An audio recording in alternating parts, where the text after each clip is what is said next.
here, please hit the like and subscribe button, hit that bell so you know whenever I post a video. Guys, on this channel, I am showing you how to self-market, how to promote your business or your project all by yourself using the same tools that I use when I work with big Fortune 500 companies, really big international brands. They're using these tools, they're using these softwares, they're using these creative advertising principles and techniques, they're using these marketing, this digital strategy. So I am giving it to you. So to let you guys know a little bit about me, if you don't know, I am an art director, a senior art director in advertising. I have done work for over a decade for companies large and small, from the big brands like PlayStation and eBay and Taco Bell, all the way to your small mom and pops, to the authors, the cool musicians, and the small businesses, medium-sized businesses, and individuals who really want the same outlets of creativity that the bigger companies have, bring the same level of passion and energy to their marketing and their advertising, but they don't really know where to start, or they don't really have the same types of budgets, obviously, of course. So I love working with small businesses and individuals to help them get their marketing game up to the same level that the big guys do, that they do in the big leagues. It's really easy. It's really accessible to you more than you would know. So one of my best joys in life is seeing the light bulb just go off for a client. Mostly because a lot of this stuff you can do yourself. This is how to create a great logo in 1 hour, 5 easy approaches. So first of all, I want to talk a little bit about the history and sort of the background of advertising, of logo design, and why some of the brands that are so recognizable to us today have certain types of logos. Think McDonald's, think Starbucks, okay? Think CBS, think Kellogg's cereal. So a lot of those logos are actually so enigmatic, so iconic to us. And what's so absolutely bewildering to me today is that they're so simple. They have a basis in sort of metaphor and imagery and sort of compelling the user to ideate and depict different images together that connect to the brand itself, that connect to the benefit itself.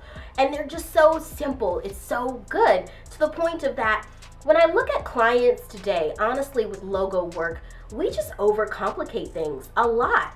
You actually might be overcomplicating your logo to the point of making it more mediocre. And I know that sounds crazy, but if you think about the Chick-fil-A logo, the McDonald's logo, you know, imagine that a designer or even yourself might design a logo of that caliber, and they, in this day and age, might see it and think that it's really mediocre, because it's actually really hard sometimes for clients to recognize what's going to be not only effective in advertising, but what really is going to be iconic, what's going to...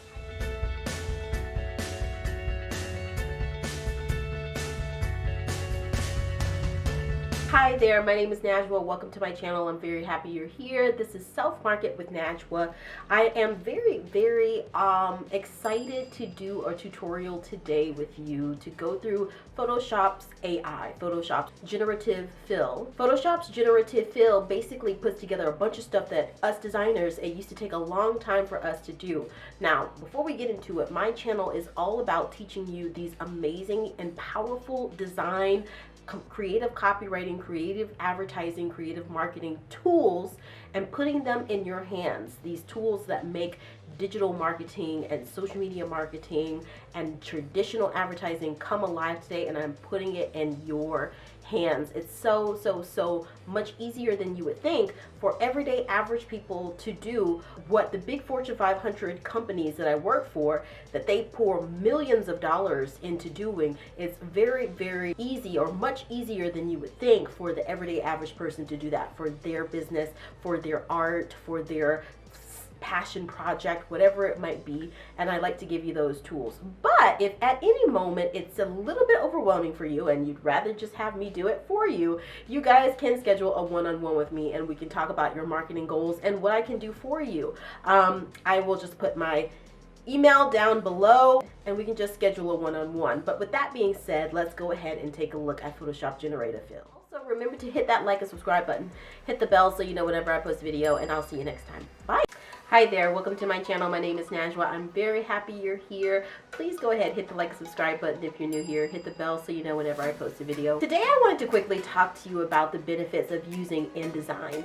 Now there's big questions within the design, the advertising community, the graphic design community, the marketing community of whether InDesign is still useful, and the answer is yes. Adobe's tools are always going to be useful no matter how big AI gets, no matter how much we have so many platforms where we can design on our phones or our mobile apps or even web clients where we can do things automatically. Adobe is still going to be a major player within design, within coding and things like that. And InDesign is part of what is so versatile about creating print format designs. And so Canva, for example, you can use tools like Canva to create things like postcards, to create things like business cards, even to create something like a banner for, a huge banner that you would use at something like an expo, for example. But the thing that you won't achieve that you will in InDesign, that difference between Canva and InDesign, is InDesign really was created for production design. It's created to really give you the most, how do you want to say, refined color, the color as it actually is on your screen, the closest depiction of that in print. InDesign was really created for that. And also the integration with Adobe between InDesign, Illustrator, and Photoshop is just, you really can use that integration to pull in JPEGs here, pull in masks here, pull in vector graphics here, all into InDesign, and it's all in the same ecosystem. All of this seems way too overwhelming for you and you would rather just have someone else do it for you. Get in touch with me. We can schedule a one-on-one.